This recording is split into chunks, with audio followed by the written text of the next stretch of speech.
how to edit supplier just in case the supplier changing address or phone number. Again, from Autotrack, click on the hamburger menu, click the setup, click supplier. So now select the supplier you want to edit, highlight it, click the edit buttons. Okay, for example, this company moving from 7140 to 8820, and then their phone number change for 37 to 73 to 78. Click the other button. That's it. Finish. You can see from here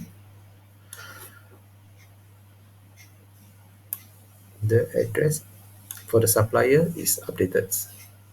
That's it.